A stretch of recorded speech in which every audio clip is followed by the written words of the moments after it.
Hi, this is Michael Buffer, and welcome to the BoxHard Podcast. Hello, everyone. This is Mikey Garcia. Yo, it's your boy, the odd guy himself, Malik King Scotty. Hi, I'm Charlie Edwards. This is Fast Eddie Chambers, and you're listening to the BoxHard Podcast with my main man, Joey Coastman. Hello everybody and welcome to episode 176 of the BoxHard Podcast. I'm your host, Joey Coastman. I'm joined as always by the infamous Mr. Ayaz Sumra. Ayaz, how you doing? I'm good, Joey. Yourself? Very good, my friend, very good. Right, let's dive straight into the review part of the show as always. We're going to start at the York Hall, Bethnal Green, London, United Kingdom, the home of British boxing. This one was a MTK show, if I'm not mistaken. A few fights on the bill to mention. Dan Aziz moved to 7-0, a prospect. A TKO in round 5 against Stanislav Echner. Now has a negative record, 11-12 with one draw. We also got to see the main event for the vacant WBO European welterweight title. We saw Paddy Gallagher, 15-4, take on Freddie Kiwitt, 14-2. I've seen Kiwitt have a good fight before where he really had to dig deep and grit it out, and he made a fan of me that night, so I kind of wanted him to get the win. But Paddy Gallagher was a big step up, really, because, you know, he's a lot better than what his record suggests. I think he was linked to fight... wasn't Paddy Gallagher linked to fight someone and it never happened? Can't remember who it was now. It wasn't Liam Williams, was it? I think I don't know where I got that one from. Was he, or maybe Gary Corcoran? Maybe Gary Corcoran. Anyway, he ended up losing here, Paddy Gallagher. It was a majority decision in favour of Freddie Kiwitt. Gallagher was actually down in the 5th round and also in the 8th round, but over 10, Freddie Kiwitt picked up the win. Like I say, majority decision. Now 15-2, and Paddy Gallagher 15-5. Moving out now to Mexico, the Auditorio Municipal in Tijuana, Baja California. I'm not going to try and do my pronunciation like I did last week, which I actually felt was pretty good, by the way. Quite proud of that. Well, what do we have to mention over here? Hector Tanahara, young prospect that's been on the show before, a friend of the show. He fought for the vacant WBC United States lightweight title. He took on Ivan Delgado, 13-1 with 2 draws. Hector Tanahara, 16-0 undefeated. Yeah, Tanahara actually got badly cut just above his eyebrow. It was an accidental headbutt. So yeah, the fight got stopped, unfortunately, after just 4 rounds, and it went to the scorecards, and it ended up being a technical decision in favour of Tanahara. Now 17-0. Not the kind of win you want, really, having to pick up a cut like that. I mean, it's nice to not have to do the rounds, as they say. You don't get paid for overtime, but it's even worse when you get a cut like that, and it's probably going to keep him out the ring for a decent amount of time. He probably won't be able to have his next fight as soon as he would have planned to do so.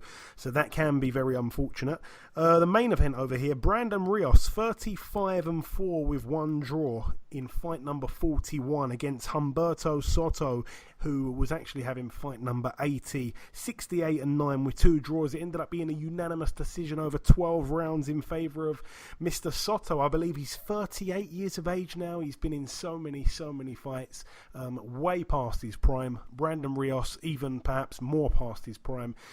Very poor performance, really, from Brandon Rios. It's a shame, but he seems like he's extremely one-dimensional at this part of his career.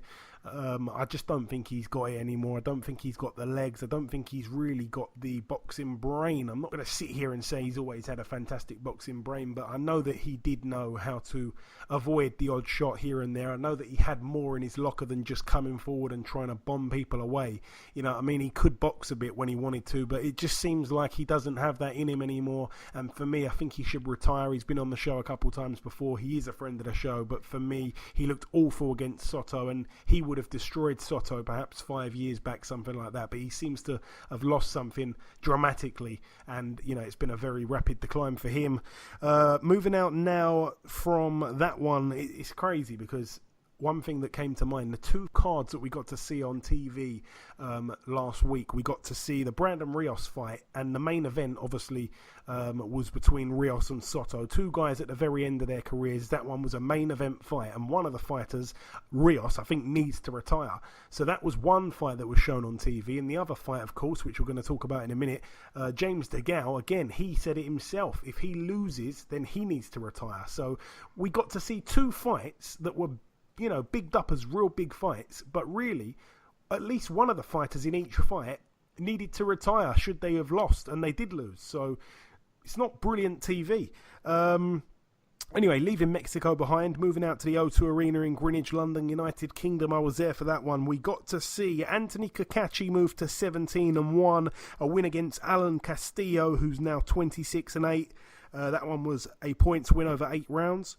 Andre Sterling, 9-0, took on Ricky Summers, 15-1.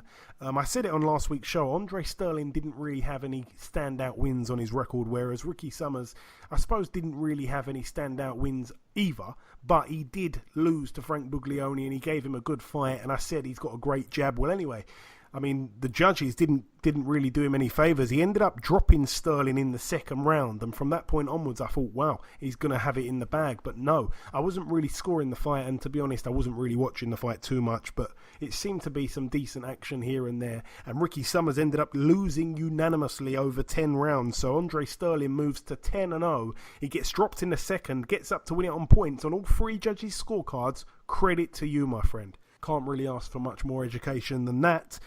Joe Joyce moved to 8-0. He remains undefeated. He remains with a 100% knockout ratio. He took on the former WBC heavyweight world champion Bermane Stiverne, 25-4 now with 1 draw. Bermane Stiverne, obviously a man that's been incredibly inactive over recent years. A man that, you know, came in at his career heaviest for this fight here. Very underwhelming. Didn't really seem like he came to win, despite, you know, the few moments where he would sit on the ropes and swing big shots and try and counter Joe. And to be fair, he did hit him with a couple, but Joe's chin held up. Yeah, I mean, Bermane Stiverne, Ayaz, not really impressive, to be honest. I think he's approaching his 40th birthday. I think that's probably about it for him as well. Seems like everyone's going to be retiring after their fights last week. We've seen Joe Joyce, he's stepped up. They're stepping him up really, very fast. Bermane Stiverne, he's been knocked out by Deontay Wilder already. But it's a good step up, man. Obviously, he's improved and knocked him out. I want to see what happens next with him, obviously, because now he's with Al Heyman, with the PBC and now the ITV. So we're going to see who he fights next. Yeah, I'm not really knocking him at all. I mean, Joe Joyce, obviously, I really appreciate the quick step ups, but last week, I purposely didn't give a prediction on this fight, and it was because we were trying to get Bermane Stiverne on the show, but he was a complete nightmare to get hold of, and I'm hoping that we can get him before the show's up this week, so we'll see how things go. But yeah, if I'm being brutally honest, which I always am, I do like to tell it how it is. I don't like to be biased, and it was a very underwhelming performance from him. I mean, a lot of people were basically saying that Joe Joyce is going to knock him out between 1 and 3, and I thought to myself, well, I mean, he's not a puncher like Wilder is, Joe Joyce. You know, he's not really a one-punch knockout artist, to be honest. And he's taken on Stiverne, who, I know he got bombed out in a round against Wilder, but he did go 12 with Wilder and take bombs along the way. He's fought the likes of Areola, the type of fighter that tries to basically bum rush you. And his chin's always held up, so it was only that one occasion where he got banged out in a round where he's shown a bad chin. Aside from that, to be honest, he's been pretty decent with his chin, and, you know, people put it down to his bad shape. Well, when he came in even worse shape, I thought, wow, this is really bad, and I could possibly see it ending early, but I wasn't overly surprised when it went, as far as it did. It obviously went to the 6th round. That didn't surprise me too much, to be honest. Like I say, he always has had a decent chin aside from that one night. Going through the fight, though, the first round, it was a good round for Joe Joyce. He clearly won the round. Some beautiful, beautiful combinations, some lovely body shots. But Stiverne was actually happy, like I say, to let Joyce come in and meet him on the ropes, and he'd exchange with him off those ropes. And Stiverne did actually land some big shots, which were a bit worrying. And one shot seemed to actually stiffen Joe Joyce's lead leg. But aside from that, I mean, it was a clear Joyce round on the work rate. The second round, Joyce batters Stiverne, really. I mean, Stiverne showed a good chin to stay on his feet, He was hurt and staggered multiple times. Joe Joyce was just too strong for him. Staverne's gas tank seemed empty already, and obviously that was down to his poor conditioning. In the third round, obviously we saw a knockdown there.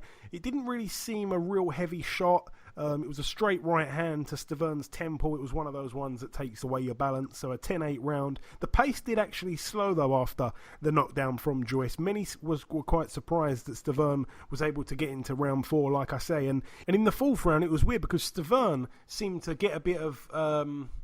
I don't know, it seemed like it had woke him up perhaps being dropped in that third round, because he seemed to be quite alert in that fourth round, and he didn't really land much and he didn't really throw much, but Joyce also seemed to kind of coast that round. I mean, it was a clear Joyce round, but it was very eventless, and not too sure if people were expecting a first round knockout and trying to compare it to Wilder's one, but of course you can't really outdo a first round knockout, so I was hoping that, you know, after that point there in the fight, Joyce wouldn't get any stick for not knocking him out in a round, because that was always going to be a real uphill task, doesn't matter who you are.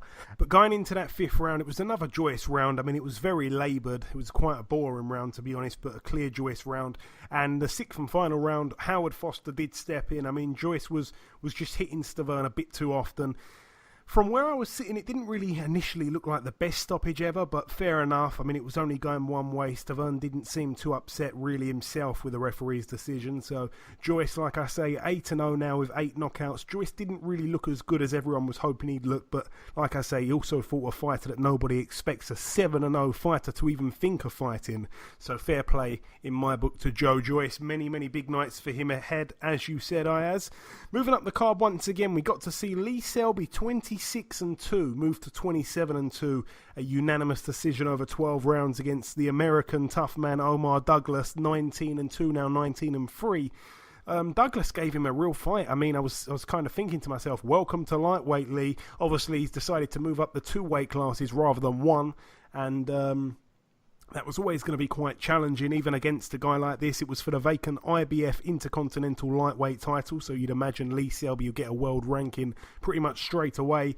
It was a head clash that resulted in Selby being cut above the left eye in the second round, and he also got cut above the right eye in the 7th. So it was very, very bloody from Lee's point of view, and the American was quite dirty, like he'd really try and rub his glove against the cuts. He'd try and use his head when he could on the blind side of the referee, and Lee Selby after the fights decided to auction off his trunks that he wore, which are pretty much stained in blood. But yeah, he's auctioning them off for a good cause, which he does time and time again. Lee Selby, one of the most generous men in British boxing. What did you think of Lee Selby, Ayaz? It wasn't the most dominating performance. I mean, I expected him to win a lot wider than he did. Some people even believe that Douglas should have got the victory. I still thought Lee Selby won, obviously it's because of the cut as well, but you got to admit, he's moved up 2 weight classes. He's ain't been in ring since that Josh Warrington lost. He's had a bit of ring rust, and moving up 2 weight classes as well. But I think Lee Selby did box okay, obviously due to the cut. Obviously, if he didn't get those cuts, I think he would have boxed much better, obviously because of the blood pouring down as well. But he stepped up 2 weight classes. A lot of people are saying that he's finished, but I mean, Lee Selby's a good fighter, obviously. He's accomplished everything, so I want to see him accomplish a world title lightweight, and then I think he should retire. But I mean, it was his first match at lightweight, so I'll give him credit to that. Yeah, winning a world title at lightweight won't be an easy task. Yeah, moving up the card for the final time on the main event here, James DeGale, 25-2 with 1 draw. The former IBF World Super Middleweight Champion took on Chris Eubank Jr., 27-2. This one was for the vacant IBO World Super Middleweight title. I mean, listen, this is going to be quite controversial. I'm just going to put it out there before people start shooting me down. I actually did have the fight scored 114-112 in favour of Chris Eubank Jr. So a lot of people were saying that the judges had it really, too tight. Well, I was in agreement with one of them, and I actually said it during the fight. Anyone who was sat near me can back it up. We was all talking about scorecards, and some people near me were saying, "No, that's crazy. That's crazy." About the midway point, I think it was. They were saying, "That's crazy. How have you not got Eubank Jr. running away with it?" And I said, "Do you know what? Say what you like about my scorecard, but at the end of the fight, I guarantee, as 99% of the time this is the case, my scorecard will match one of the judges, at least one of the judges' scorecards. That happens 99% of the time. So I just want to put that out there. I actually had it 2 rounds up to Eubank after 12. So, people that weren't happy with the scores, maybe I'm wrong, and maybe the two judges that had it 2 rounds and 3 rounds were wrong, but I don't know. Just I like to know that I'm not just crazy on my own, like a CJ Ross type card or like a Adelaide Bird type card. But anyway, the first round, I mean, it was a bit of a nothing round, really. There was not much telling landed by either guy. Dirrell was coming forward, putting the pressure on Eubank, which I felt was probably the best thing to do. He was making him fight backwards, a thing that Groves was able to master in the fight, holding the centre of the ring. And Dirrell was jabbing and holding. It was a close round, but if I was pushed, I'd give it to Dirrell. The second round, Dirrell was saved by the ropes from going down, so it was a knockdown, a 10-8 round for Eubank. Dirrell seemed to keep switching from southpaw to orthodox. I don't know why he was doing that, but I didn't think that was a clever thing to do. Nothing was working for him. He barely landed a shot, and it was an easy Eubank round. I was really surprised by that.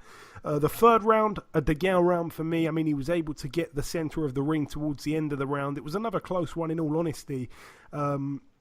Dirrell got off with maybe 2 nice shots, but nothing really fazed Eubank. It was a close round again, no guy dominating the action thus far. The fourth round was arguably a Eubank round, but I actually gave it to Dirrell just. And it was literally the kind of round where 1 or 2 punches would pretty much decide a round at that point in the fight. And I mean, Eubank threw Dirrell into the ropes and landed a flurry whilst Dirrell was pretty defenceless, and that's what probably evened up the round in the dying stages. But like I say, because it was a bit of an illegal move, he was half through the ropes, and then Eubank started unloading. I didn't really score all those shots.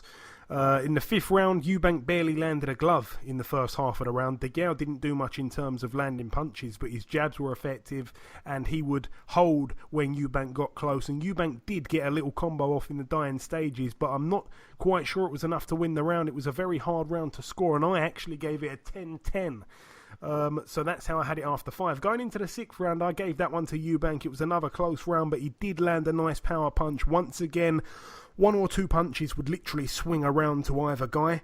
In the 7th, it was a big round for Eubank. He hit Dirrell way too often. It was the first clear round of the fight, in my opinion. In the 8th round, it was another Eubank round. He was starting to build momentum. It was a clear round for him. It felt like Dirrell perhaps had hit that bit in the fight where he likes to take his foot off the gas. And I was quite surprised, actually, to not see Eubank put more pressure on Dirrell and try and, up the pace like we've seen many, many times. It was probably the most game plan following version of Chris Eubank Jr. It was the most kind of relaxed version we've ever seen. Usually he'd go crazy, and he probably would have got the stoppage if he did, but it was the most kind of focused version of Eubank that we've seen. So it's interesting how this fighter trainer or trainer fighter relationship is panning out. Only one fight, not too much to judge really. In the 9th round, it was a clear Eubank round. He was matching Dirrell's output and doing more. In the 10th round, the pair exchanged left hooks, and Eubank got there first, and he shook Dirrell to his boots. I mean, Dirrell was down shortly after that when Eubank kind of swarmed him. It was a bit of a messy knockdown. In the 11th round, obviously Eubank had a point, took off, he body slammed Dirrell. I mean, it must have knocked the air out of him. It was a good round for Eubank before the slam, though. So, again, I'm a guy that if there's a point took off, I usually score it 10-8. Well, 99% of the time I score it 10-8 to the other guy. But some guys like to say, well, he still lost the round, so it's a 9-9 and all that kind of business there. Gets a little bit confusing. Depends what kind of system you follow. But, the 12th round was a questionable round from where I was sitting. I mean, it looked like Eubank got a knockdown, but I'm not quite sure what happened. I haven't seen a replay, and without the knockdown, it was probably a Dirrell round, if I'm being honest. So, that one was a bit up and down. But after everything, I had it 114-112, giving that 12th round to Dirrell. Obviously, the 10-10 round, which could have gone either way, could have made it a bit clearer, but that was how I saw it.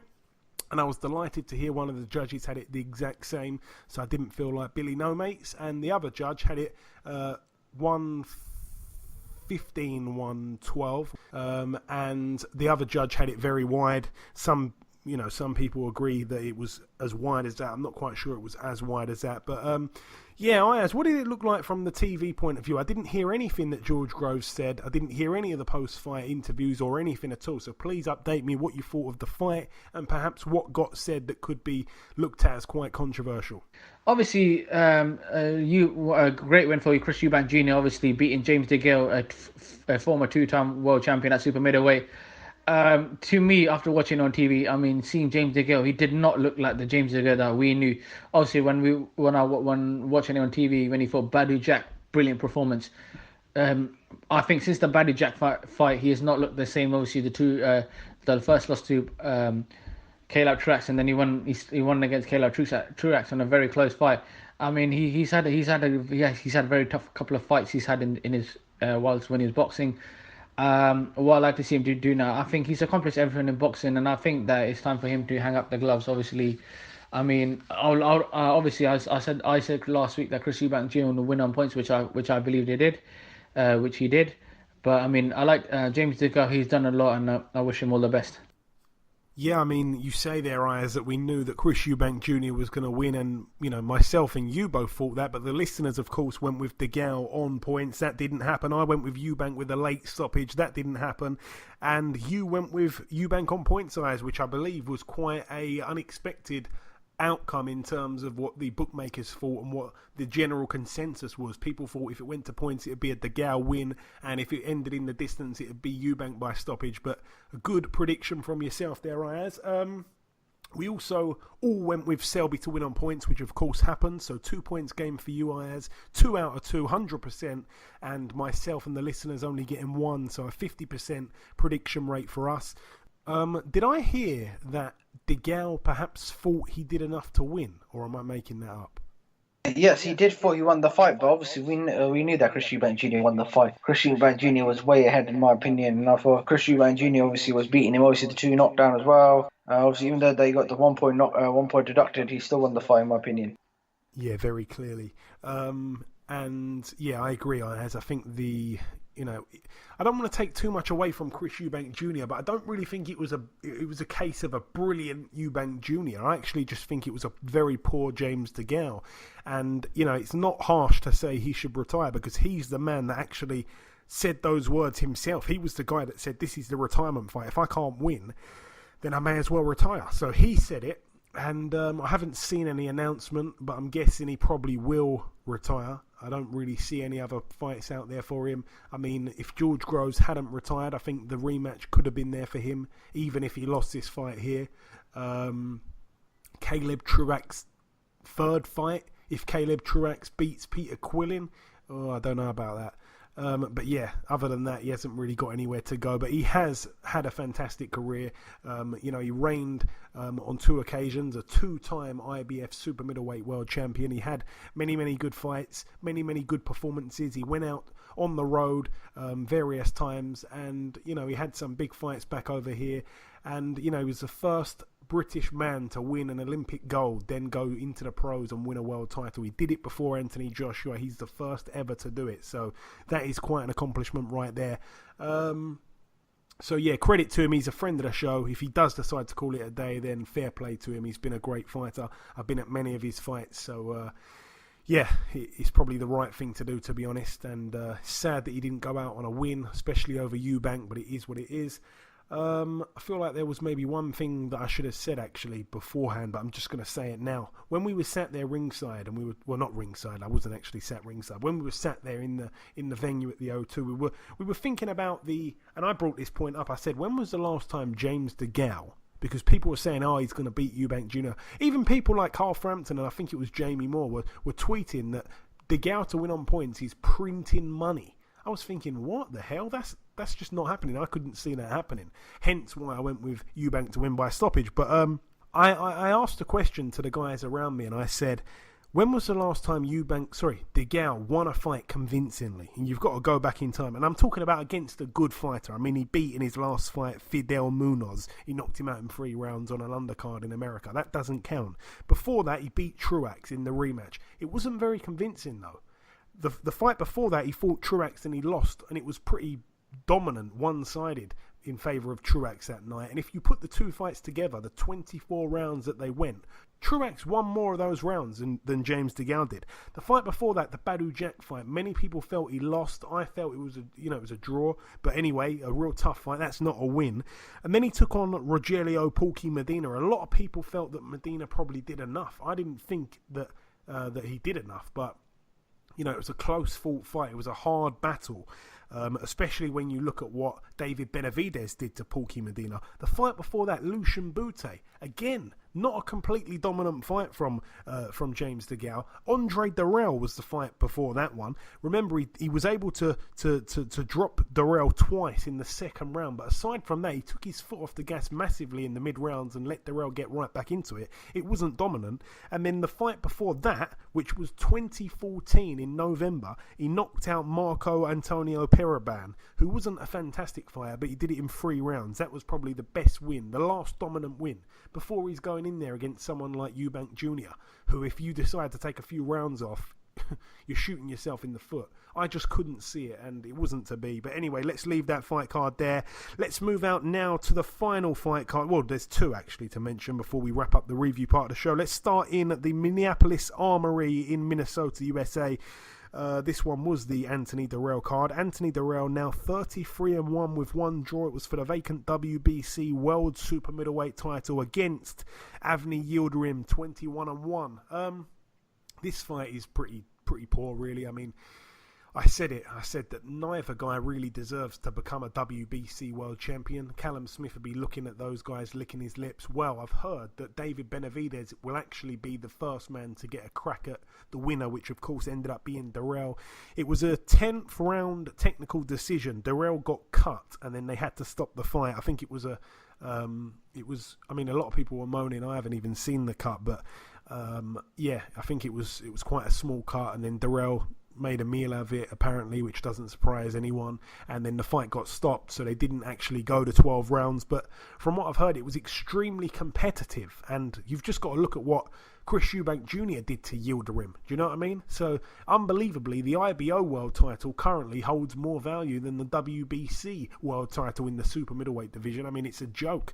So, yeah, Anthony Dirrell, the new WBC super middleweight world champion. He was cut, like I say, above the eye in the 7th round from a head clash, and the bout halted on the advice of a ringside doctor when the injury worsened. Nothing else really to mention on that bill. The final one to mention happened at the centre stage in Charlotte, North Carolina, USA. It was a return to the ring for Dominic Wade, who's now 19, well, he's actually now 20-1. It was a TKO in the 5th round against Jose Obando, who is a journeyman, to be honest, now 16-26 with 1 draw. But Dominic Wade, who spent about 3 years out the ring after losing to Golovkin, when he had a middleweight world title defense back in, I think it was 2015, maybe 2015, maybe 2016 actually. Well, anyway, he's been out the ring almost 3 years, and he's had 2 fights in about 3 weeks, so seems like he's looking to get back active again, and so he should. He wasn't a bad fighter. That one loss came to Golovkin, no shame in that one. But that's about it for the review part of the show. Just before we wrap up part 1, the last thing to do, of course, is to welcome our very first guest. Ladies and gentlemen, please welcome the British super lightweight champion, the man that has beaten everybody that he's shared a ring with in the pro ranks. It is, of course, Mr. Robbie Davies Jr. Robbie, welcome back on the show. You're all right. Nice one for having me. Hey, it's always great to have you on, Robbie. So we last spoke in April of last year. It's been quite a while. It was just after you avenged the Cyril Otka defeat. Obviously, you went on to fight Glenn Foote. You beat him wide over 12 rounds, but it wasn't your typical one-sided beatdown, despite it was quite wide, in my opinion. But the rounds were close. The fight was tight, and every piece of ring attire, like I say, from the gloves to the boots to the shorts, even the referee's shirt were covered in blood. Talk us through the fight back in October, Robbie. Yeah, it was a tough fight. It was one of them fights where even though I won well on the card, I had to work hard in every single round because Glenn was putting the pressure on, becoming aggressive as the rounds went on. So just had to stay on my A game throughout the whole fight. And then in one of the earlier rounds, I took a cut, which opened up badly, and then Glenn got a cut, and then my nose went, and then there was just blood everywhere, and there was a bloodbath, and then it showed even more at the end of the fight when you seen the referee's shirt. I'm sure he donated it to a charity, like raffled it or something. The rest. Yeah, I think he did. But yeah, it was a good fight to be involved in. It was a good step up in my career to move forward onto the next stage now. And once again, I mean, Glenfoot's a tough customer. He's a hard man. Where'd you place that win amongst your other wins in terms of lessons in the ring? Did you experience a lot in that fight that you perhaps wouldn't normally get the chance to in another fight? Or was it a bit too much of a war for your liking and perhaps therefore possibly it's a negative rather than a positive? Where'd you place it? I wouldn't say it was my hardest fight, but I definitely learned a few things in the actual fight. Like Glenn was like goating me before the fight, trying to get into my head, and then even in the fight was talking to me and trying to put me off my game and things like that. That was all new stuff for me, stuff I've never experienced before. Amateur as a professional, so that was all new to me. And then I've never really had to dig it out for such a long period with such a bad cut either. So obviously that was a big thing for me to learn and take into my arsenal as well. But there was a few things in the fight. Like, we expected Glenn to be more physically strong, like punch harder and things like that, but we were wrong, and we didn't know that until the night. It was more, he was fast off the mark and like speed, like in like from a short distance. That seemed to be his best weapon. Like when we were inside and he was trying to push me back and that, you could feel him like proper forcing it, where I was just relaxed and I didn't really feel he was that strong and I didn't really feel he punched that hard. But it's put me in good stead, like, going forward now, because it's been new experience for me, especially as a professional. Yeah, for sure. And talking of that next step, on to the next one. You'll defend your British title, but at the same time challenge for the EBU European title when you take on Joe Hughes, March the 30th in Liverpool. Now, I mean, I have to say, I'm a fan of Joe. I think he's achieved some amazing things by winning the proper version of the European title, despite having that physical disability. Do you know much about the man as a fighter? Yeah, I've knew Joe from the amateurs. Like, we don't know each other personally, but I've always knew of him. I always knew about the one arm thing and things like that. But I don't really watch my opponent's fights, but my coach was saying like he does throw his right hand every now and again, so it's not like he doesn't use it. But his main weapon is obviously his left, and he's worked with that from a young age, so he can. It's like it's not a disability to him, so I don't look at it as one. I'm just looking at it like he's a well-schooled boxer and he does everything well. So I just know I've got to be on my A game to beat him, because I know it's going to be times when we've got to tough it out, and there's going to be times when it becomes a tactical battle as well. And a win here would, like I say, mean another title, and obviously a more important title in all fairness. Would you then return to fighting at British level after that, Robbie, or would you try and push on from the European?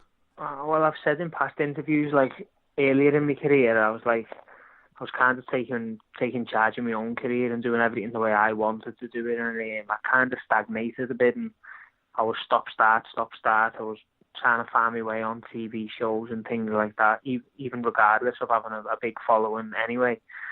It was hard for me to like manoeuvre my way forward all the time. So I said, like, when I signed with Matchroom, like, whoever they put in front of me, I'll fight. Of course, I'd want to move forward. If it was ideally, like, I wanted to beat Joe, I'd want to push forwards for either an eliminator or a world title or of some sort, or a big name opponent. Maybe not for a world title, but an opponent of like being at world level or someone the public know. I'd want to be like that. Me personally, if there was like a young kid coming through from fighting a British eliminator and he's 10-0 with 2 KOs and no one really knows him, like that just wouldn't get me up for it. I'd rather vacate the British before I have to fight someone like that. But as of right now, my full focus is on Joe. I don't want to look past him, because I know it's going to be a tough fight on March the 30th, but obviously come through this one, which I expect to, I'll just leave it at the ready and managing Neil, and I'm sure they'll come up with the right plan for me.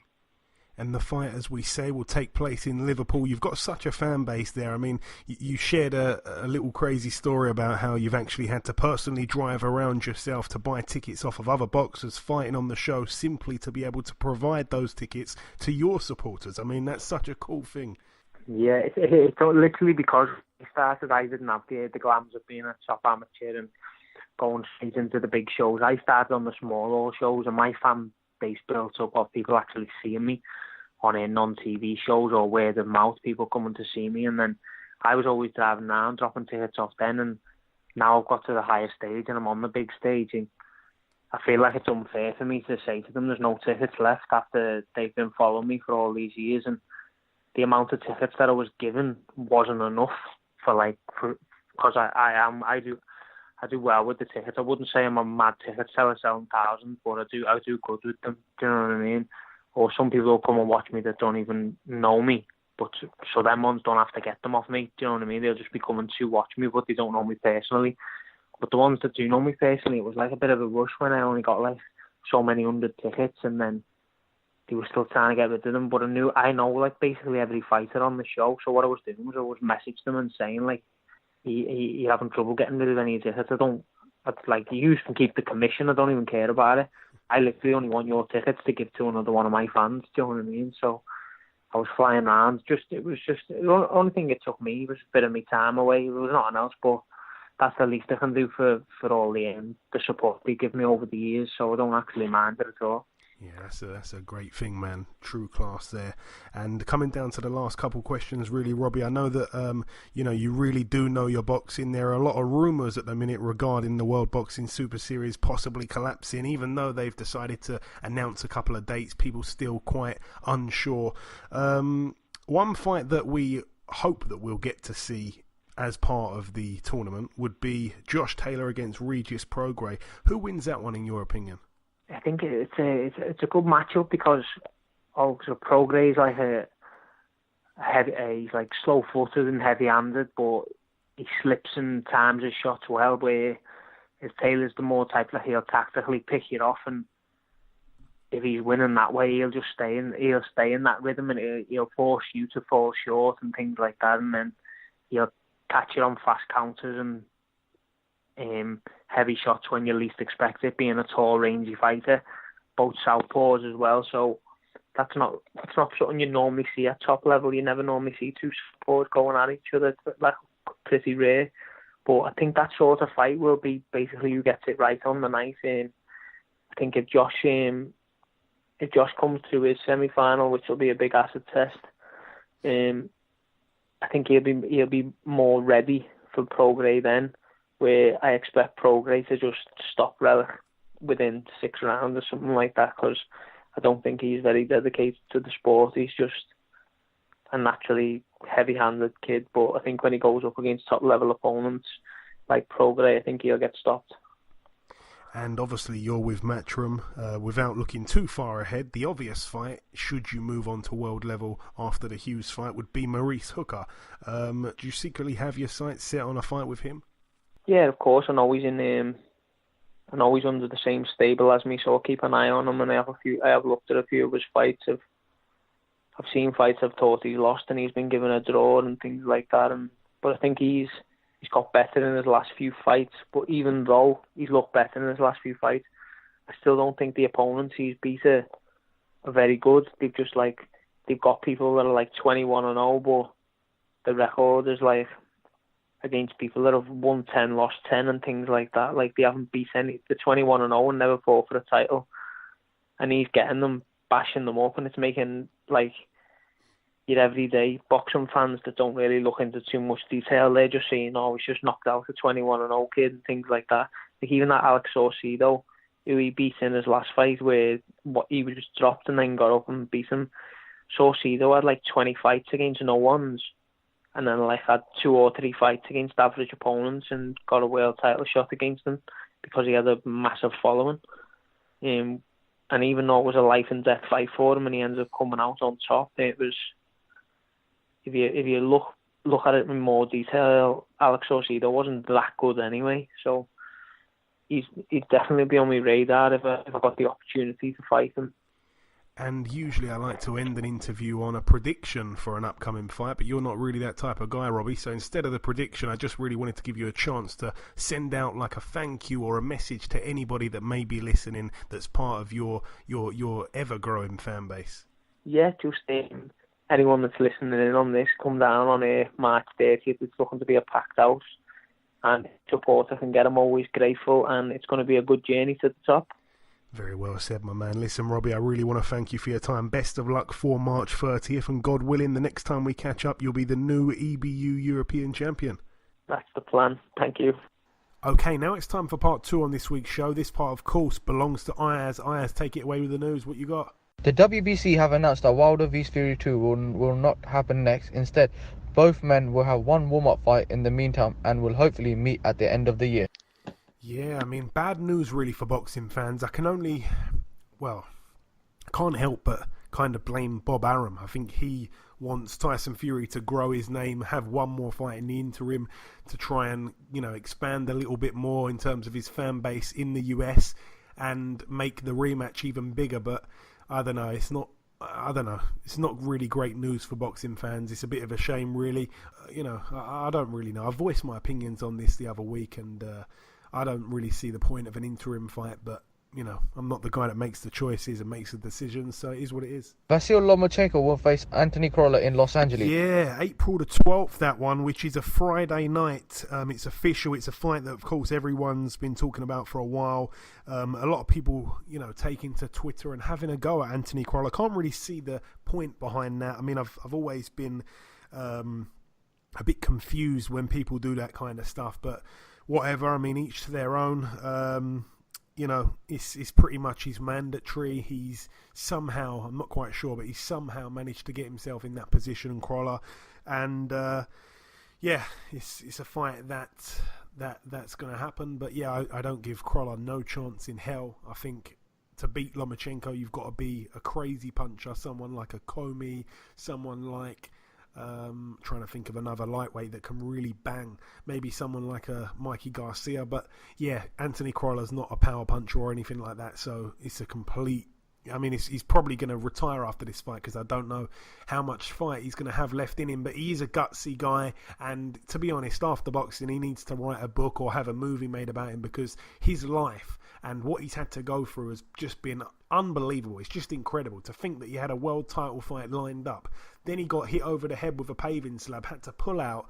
I think he was told he'll never walk again or something crazy like that. I know they like to throw that one in at every point when these tragic things happen. But yeah, he got back fit. He fought for a world title. He had the draw, which was such a joke because he certainly won the fight. Then they got the rematch. Then he stopped the guy. Then he went on and stopped Barroso, who stopped Kevin Mitchell. And then, of course, he went on to fight Linares. And, it was what it was. But yeah, good fighter. A real inspiration. Lovely guy. But yeah, he's just not beating Lomachenko. Sorry. Yeah, that's about it for that one, Ayaz. Matchroom have announced a card on April 26th featuring Rungvisai vs Estrada, Doheny vs Roman, and undercard featuring Scott Quigg, Jesse Vargas, and more on DAZN. Yeah, I mean, we knew about the Rungvisai Estrada fight happening. Roman against Doheny. We knew that fight was looking to get made. There's some names on the undercard there. So yeah, it's great to have a date finally set for it all, and it will be a good card there. A couple of unifications and stuff like that. So yeah, I mean, what boxing fan can knock that? It's certainly going to be a good card.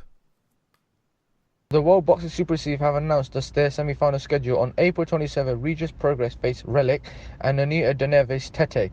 On March 18th in Glasgow is Taylor vs Baranchik and Inoue vs Rodriguez. And on June the 15th in Riga in Latvia, it's Marius Bredas vs Glowacki and Dorticos v Tavita. Some cracking nights of boxing to look forward to there. It is weird that they're going to... I mean, obviously, Bredas is from Latvia, so they're going to Riga, which you'd imagine is not really a place that's going to, I don't know, bring in a fantastic gate. I'm not quite sure if he sells out arenas. I'm not sure, but it's a brilliant fight bill to bring to Riga. It's a fantastic fight card to bring to Glasgow. I mean, the Scottish boxing fans are licking their lips. They're going to be fighting literally for tickets for that one. And as you said, on April the 27th, Prograis and Relic and Donaire and Tete. That's going to be a good one. No venue confirmed for that one, to my understanding, just yet. All we know is it's going to be somewhere in America. It was always going to be quite quite difficult, because I spoke to somebody involved with the World Boxing Super Series, and they were saying that there was kind of confusion as to where to put Nonito Donaire against Tete, because Tete's not really got a big fan base. You know, he's from South Africa. Donaire, not many people like to come out to watch him, so it was a bit of a shame, because it's a massive, massive fight, by the way, that one. And where'd you put it? I mean, it's not really an undercard fight. It's really kind of like a main event. I feel like, you know, the two guys deserve more than having an undercard fight. I think it's, you know, it's a unification. But anyway, they put it on the same bill as Prograis versus Relic and turned it into one big show. So great news for boxing fans. They're doubling up on the, you know, they're doubling up now, basically, showing 2 semi-finals per night of boxing. So there's 6 semi-final fights to mention there. We are hearing that Baranchyk has pulled out once again, and I've heard that you know, they're looking at replacements, but I don't know how true that is. I want to see if that's confirmed before I start going in on that one, because they're talking about Ricky Burns replacing Baranchyk. I mean, could you imagine Josh Taylor and Ricky Burns? For God's sake, please don't let that fight go ahead.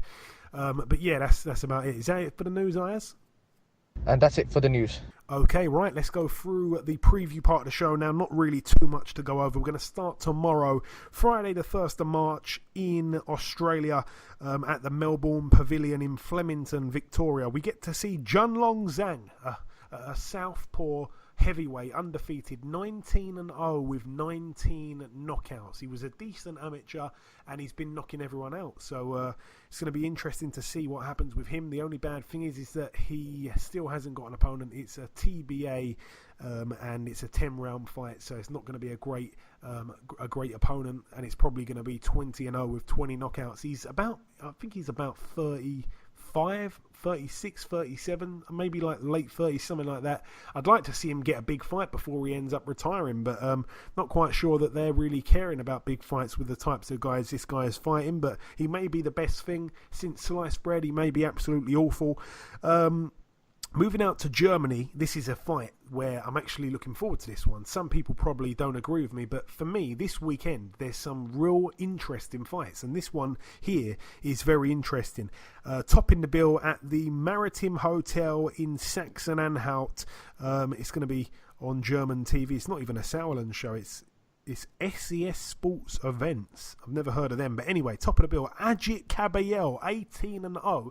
You might remember him. He beat Derek Chisora on points in Monaco. He puts his EBU European heavyweight title on the line against Andrei Rudenko, 32-3. His 3 losses came to Hughie Fury on points. It came to Lucas Brown on points in a fight where I felt that Rudenko probably did enough to win, and his other loss came to Povetkin on points. So he's never been stopped. A very good fighter, and he's a lot more experienced than Kabayel. Kabayel, you know, he's a decent young heavyweight, doesn't really have much amateur pedigree. I think he was a kickboxer or something. So that's a great fight there, by the way, very risky.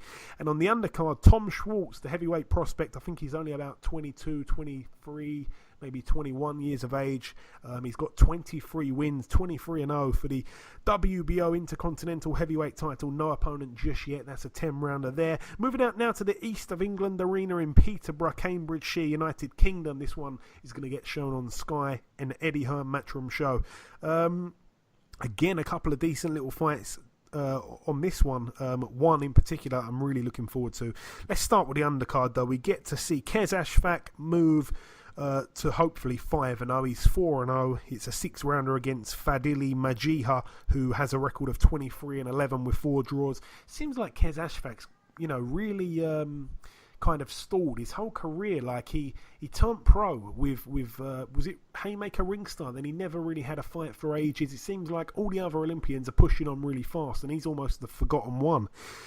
Yeah, I mean, to think he fought in Rio in 2016. We're now in 2019. He's only had 4 fights. This will be his 5th fight. That's a 6-rounder there anyway. Anthony Sims Jr., he's fighting in Peterborough. His record's 17-0. He takes on Matteo Damian Varon, an Argentinian fighter. We've seen him once or twice before. 28-21 with 3 draws. That's a 10-rounder there. could be interesting, but probably not. Also on that bill, this is the fight that I am looking forward to. Richard Riakporhe, 8-0. He fights for the vacant WBA Intercontinental Cruiserweight title against Tommy McCarthy, 13-1. That's a great fight. That's a 10-rounder there. Also on the bill for the vacant Commonwealth Featherweight title, Lee Wood, 20-1, takes on Abraham Ozi Bonsu, who has a record of 13-3 with one draw. And the main event, Jordan Gill, 22-0, takes on Emmanuel Dominguez, 24-7. Of his 7 losses, he's only been stopped once, and to be honest, it was to Emmanuel Navarrete, the guy that beat Isaac Dogbe. So quite a tough fighter, this guy. Obviously, Jordan Gill's not a massive puncher anyway. 22 wins, only 6 by knockout. I think he's actually supposed to hit a lot harder than his record suggests. But anyway, I'd expect this to go the distance, but it could be quite a good fight. Moving out now to the York Hall in Bethnal Green, London, United Kingdom. Another fight here, or 2 fights here actually, that I want to give a little shout out to. Let's start with Mo Garib, 3-1. His one loss came to this journeyman called Dean Evans. He actually got beat on points. He got dropped, I think it was in the first round and the third round of a 4-rounder. So he simply could not, get the win over 4 rounds unless he knocked the guy out pretty much, or was able to drop him 3 times. So yeah, he got up off the canvas, he lost, but he really, really tells me that he's learnt a lot from it. We spoke a lot via direct message on Twitter. He's a real bright young guy, and we were exchanging messages back and forth, and I said, this is terrible, you've lost to this guy, people are going to jump off the bandwagon, but of course the good thing is you get to see who are the real ones around you. It's better to have a loss early on in your career rather than later on, when things are too old really to change. You can't really teach an old dog new tricks, but at this stage in your career it's all about trials and tribulations, and if you can get through those and move to the next level, then it's a healthy thing. And you know what he's decided to do? He's decided to get straight back in there with Dean Evans. So I respect that massively. Dean Evans has had 1 fight in the meantime, and it was a loss. I think he lost on points. So he gets back in with Mo Garib. Mo Garib gets a chance here to avenge that loss, because a record of 3-1 doesn't look good. He doesn't need me to say that. But he takes on Dean Evans, 8-27 with 2 draws. All the credit to Mo Garib. This one's a 6-rounder. So there's a bit more time for Mo Garib to work his boxing. He just cannot afford to get dropped again, though. And all the very best to him. I mean, to lose to a journeyman and then want to get straight back in immediately, not even have a fight in the other direction. He could have avoided him and gone the other route. Credit to Mo Garib. And the main event here, Miles Shinkwin, 15-4, fights for the English light heavyweight title against Kirk Garvey, 11-2. That's a 10-round fight there at York Hall, Bethnal Green, London. Like I say, a real good night of boxing there. And coming down to the final 2 bills to mention, this one's happening at the Trump Turnberry in Scotland, United Kingdom. 1 fight to mention, friend of the show, former WBA heavyweight world champion Lucas Brown, 27-1. He's in a 6-rounder against the toughest heavyweight journeyman in history, Kamil Sokolowski, 6-14 with 2 draws. A lot of people not really happy about that one, because I tell you what, Sokolowski's upset more than one guy, and he can really fight. He's relentless, and if you tire against him, you are in major trouble. So Lucas Brown cannot afford to overlook him, otherwise his fight against Dave Allen can really end up in some serious jeopardy. Moving out now to the final bill to mention at the Barclays Center in Brooklyn, New York, USA. 2 fights really to mention over here. Another fight which, like I say, could be really interesting, very intriguing. Luis Ortiz, 30-1, takes on Christian Hammer. Obviously, Christian Hammer we know for the fight against Tyson Fury, where Tyson Fury was able to stop him. And then, of course, he took on David Price. I think he got dropped against Price, and then he got up and knocked Price out. So, I mean, he's a decent fighter, to be honest. His one loss since the Tyson Fury fight in 2015 was against Povetkin on points. He's a good fighter. He's got a few wins along the way. He's coming off a win actually in December over I think it's a Polish or German heavyweight prospect. I think he was 19-0, something like that. He knocked him out anyway. So this is a good fight. I mean, I think Luis Ortiz will have too much for Hammer, but still a sturdy test. And the main event here, For the WBA World Super Welterweight title, Brian Castano, 15-0, bit of a prospect still. He takes on Erislandy Lara, former world champion, maybe 2 or 3 times. I think 2 times. Lara, obviously, 25-3 with 2 draws. So if Castano is the real deal, he'll be able to beat Lara. But it's just different with Lara, isn't it? Because he was probably winning that Hurd fight before he got overwhelmed in the end. And you know, he's a good fighter, but it's again a very tough question. How much has he got left in the tank? He's been in a lot of big fights, and it seems to, you know, to kind of go against him when he takes on these fighters, and it's a real kind of close fight. I mean, the fight against Canelo, a lot of people felt he won. Like I say, he was winning probably that Hurd fight, and then it all went wrong for him. And here he takes on a very young guy, a guy that's extremely driven and wants to remain a world champion, Castano, even if it's the regular belt. So all the credit to Castano. It's a tough defense here, but should be a good one. We'll have to wait and see how that one unfolds on Showtime. Hopefully I can get a stream somewhere. But that's about it for the preview part of the show. Just before we wrap up the show entirely, the last thing to do is to welcome our second and final guest. Ladies and gentlemen, please welcome the double Olympic champion, the undefeated 2-weight 5-belt world champion, Claressa Shields. Claressa, welcome back on the show. Thanks, Joey. So, Claressa, we last spoke back in November. We didn't just speak, we also sung. How have things been since then? I've been good. I've had 2 fights since then. Still undefeated, and now I'm on my way to be undisputed champion in just a few weeks now. And I do want to just have a word on each of those fights. I want to start with Hannah Rankin. Obviously, we spoke just before that fight, I think just a few days before that fight. You went on to completely shut her out. You didn't even lose a round. You actually, in the last round, seemed close to perhaps putting her down. Talk us through that win for you. She's a tough gal. Hannah Rankin is very skilled and, very tough. And I had already told everybody that. And I was like, she's tough, but when it comes to being a world champion, I was like, she needs a little more time, to develop, because she's very tough. But it's like when you get to that level, everybody's tough. And I just was like, she's not going to be able to win unless, she get lucky and maybe land a big shot and put me out, which, not ever going to happen. So I just went out there and I kind of toyed with her a little bit. I used my jab. I jumped in the air threw some jabs on her. I threw some good combinations. One thing I did not do was punch her to the body that fight, but that's really all I did. I just used my slickness and my head movement, and that's how I was able to win the fight, really. I really didn't have it was a couple of times I almost knocked her out, but then the round went in because of our 2 minutes. So, that's just what it was. But, I mean, just like I had told everybody, she was game and she was tough. Yeah, she certainly was, and I agree. You did look a little bit frustrated every time the bell went. Only 3 weeks later, you were back in action, like you say, December the 8th against Femke Hermans, who once again won the fight on points without losing a single round. What was that like, Claressa, not only to win, but also to be a part of a big HBO card, which not only showed your fight, but also showed Cecilia Barackhaus's fight? It was a showcase night for women's boxing back in December there. HBO I was so, happy that they picked me to be on their last HBO card. It meant everything to me. You was just like, wow, they're really starting to get behind the women, and they look at me as a trailblazer. Now I fought on almost every network except for ESPN and Premier Boxing Champion. With me in my career, I was like, if it was just my goal just to, fight on HBO, Showtime, The Zone, and then retire, I can retire right now if that was just my goal in boxing. So I was pretty hyped to get that out of the way. And, be able to stay active while, Christina Hammer was kind of, going through her medical issue. But the fight with Femke, she was very awkward.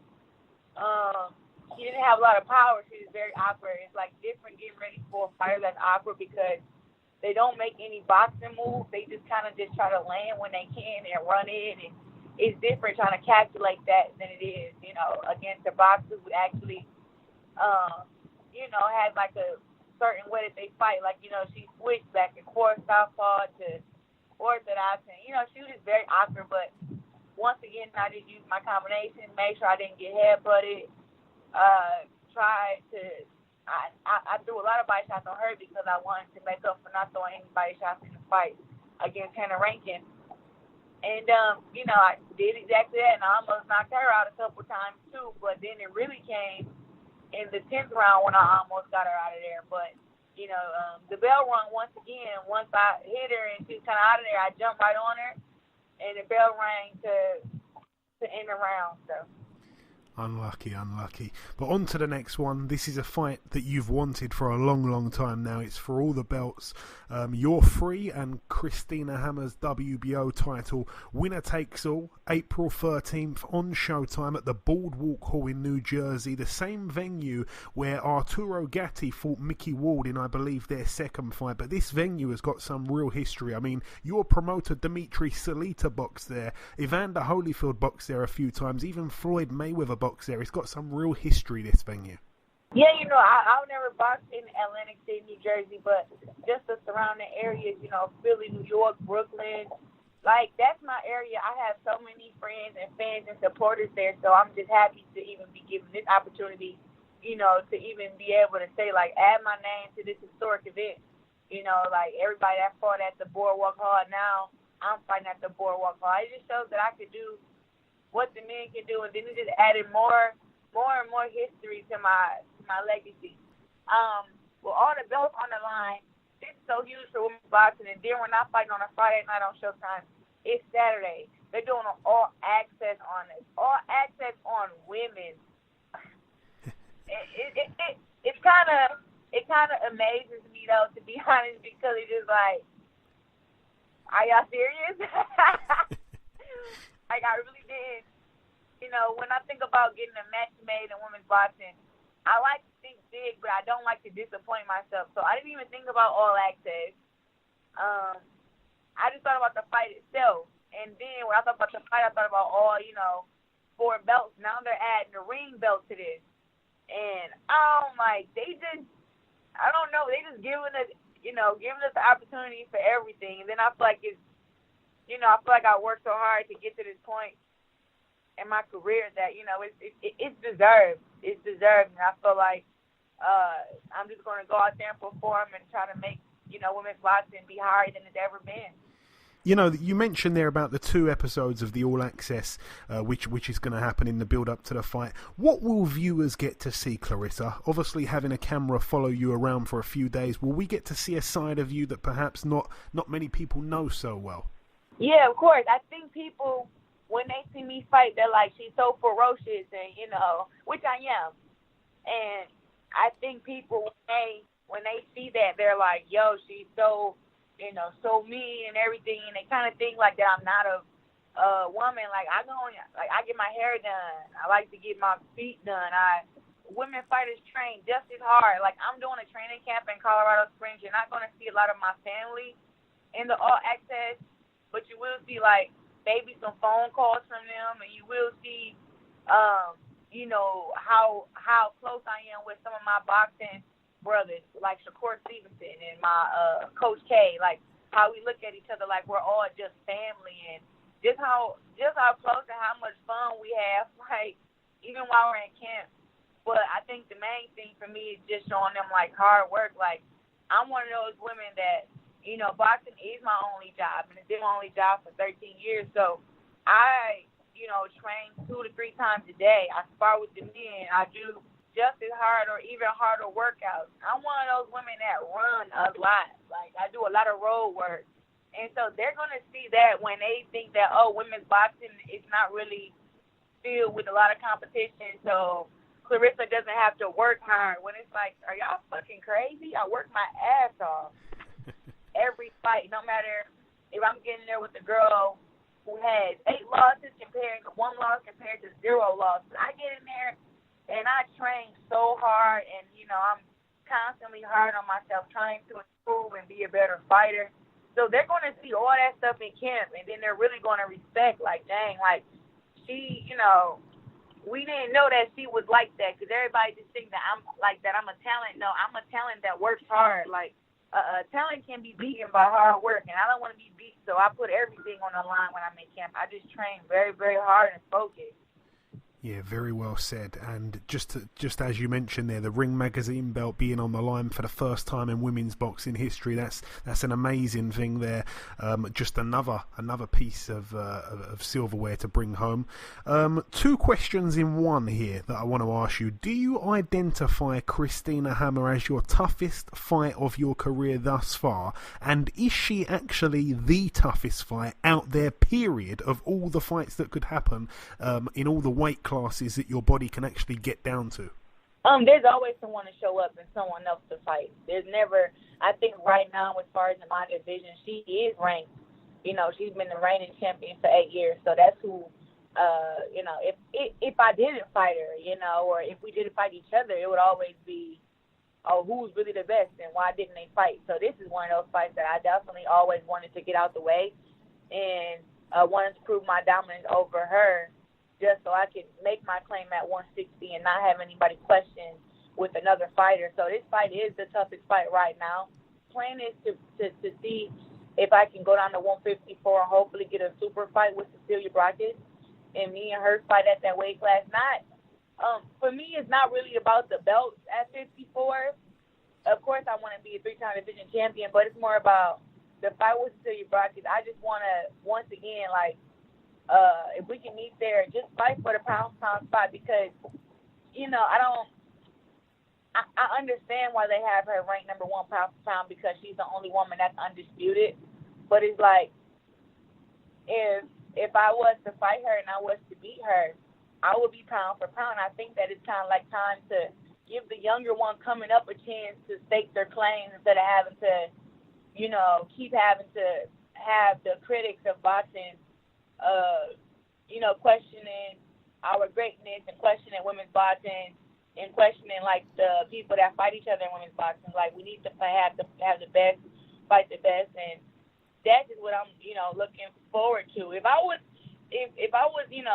naturally a 154-pounder, you know, I would have tried to make my way down to 47 or to 40 just to face Katie Taylor, but, you know, the world isn't like that, and I'm not that small, you know, so I'm just like, I just want to make the best fights happen, no matter if I have to go up or down in weight. You know, wherever I have to go to make the fight, that's where I want to go. And the lowest I can go is 54. So I just want to see if I can get the fight with Cecilia Brackett, become pound for pound, and then, you know, fight anybody that's coming up. You know, with these girls, when they see these opportunities that are coming up, they're going to want to turn pro.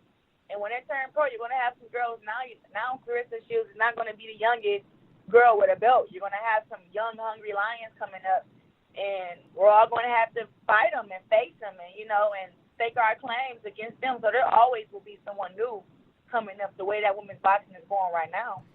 And Claressa, I don't really want it to go in a different direction, this interview, but if you can give me just a one-word answer to this question, who do you see as the tougher fight, Cecilia Brackett at 154 or this fight that you've got coming up at 160 against Hammer? Which is the tougher fight, Hammer or Brackett? I have to say, I guess it's probably Christina Hammer. Okay. The tougher fight out of the two, I believe. Either fighter is, or both fighters are great fighters. So, yeah. I referred to Dimitri Salita as your promoter, but he actually also promotes Christina Hammer, right? Yeah, he promotes Christina Hammer, but she's been advised by Tom Laughlin. Yeah.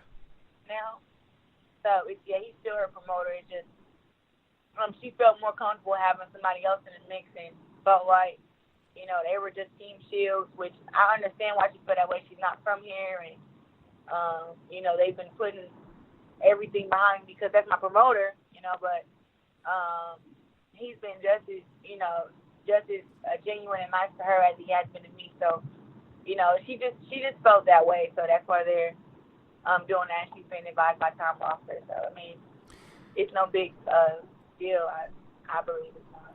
And coming down to the last couple of questions, you mentioned about, you've got a closeness with Shakur Stevenson. He's a great guy, a great fighter. He's been on the show a couple of times. Another couple of guys that you get along with very well, the Dirrell brothers. I know that you're surely really pleased with Anthony's win on the weekend to pick up the WBC super middleweight title. I'm sure you're over the moon for him. Yeah, well, I think he earned that win. It wasn't his fault about the cut. The guy headbutted him, the cut got open, and I believe it was an elbow somewhere through in there. Whatever the case may be, but he didn't stop the fight. The doctor did, and I believe that at the stoppage he was up on a scorecard. So, that's just that. He hated the fight had to end up in controversy. I had called him after, and he was like, nobody wants to win a title that way, and he wished he could have, continued fighting. But the cut was extremely bad. He had to get stitches, and stuff like that. So, when you know the other side, you can kind of, to me, when I first seen the cut, I was like, he's coming out this round. And, he tried to switch up his game plan and tried to, keep him off. But, the guy only had one way of fighting, and that was just coming straight forward, throwing those big shots he was throwing. So, that's kind of what happened. And finally, Claressa, I'm really intrigued to see what you say to this one. I know you've not always been Tyson Fury's biggest fan, but surely, Claressa, after taking on Deontay Wilder and everything that he did for mental health and homeless people surrounding that fight, not to mention his performance in the ring to get up from those two big knockdowns, surely he's won you over slightly. Surely you like him even just a bit now. Yeah. Tyson Fury. Yeah. Cool. He followed me on Twitter. And like I said, he made me a believer now. Even though the fight with him and Deontay Wilder was a draw, I felt like Wilder. I think Wilder to me still had it by like not even a round, just because of the knockdown. And that's how close the fight was. But just for him to be off as long as he was, to come back after everything he went through, after the drug abuse, the drinking, just the depression and all the mental things he had to fight going through.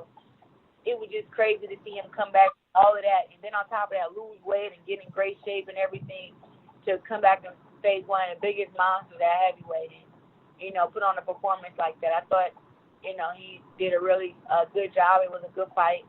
And I was a fan before then. I'm just not. I just wasn't going to root against Deontay Wilder.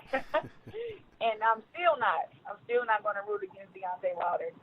I still have a hard decision to make between when Deontay Wilder and Anthony Joshua fight, but I have a lot of time to think about that because I don't know when they're going to fight, so I don't have to think about it yet. But it's always hard to root against your home, to root against the homeland. Yeah, I can understand that. I'm just pleased that you're finally a Tyson Fury fan. Finally. And just before I let you go, Claressa, is anything else going on at all? It's literally the last thing I've got to ask you. Anything else that you want to say at all to our listeners before we let you go? Just tell everybody to tune into the fight. Thank you guys for helping keeping this fight alive. All my UK fans and everybody, come fly on over, to see this great performance. Everybody in the U.S., come on to Atlanta, New Jersey. Make sure y'all get Showtime. And I just see everybody April 13th. Very well said. Claressa, I'd like to thank you for your time this week. I really appreciate you coming on the show once again. Best of luck for April 13th, and we'll catch up sometime after. Thank you. Okay, and this wraps up episode 176 of the BoxHard Podcast. I've been your host, Joey Coastman. Ayaz Sumra has been Ayaz Sumra. I'd like to apologise, actually, for some of the very poor audio quality that has occurred this week. I really do hope that you were all able to get through it. Ayaz has had some real problems with his microphone. I'd like to thank our two guests on this week's show, the British super lightweight champion, Robbie Davies Jr., and the two-time Olympic champion and undefeated two-weight world star, Claressa Shields. The prediction league currently stands at myself on 86 points, Ayaz on 82 points, and you, the listeners, at the back on 81. At one stage, you, the listeners, were running away with it. Remember, it is the first to 100. There's no predictions this week, but next week there will be. So look out for the polls posted on Twitter on Monday.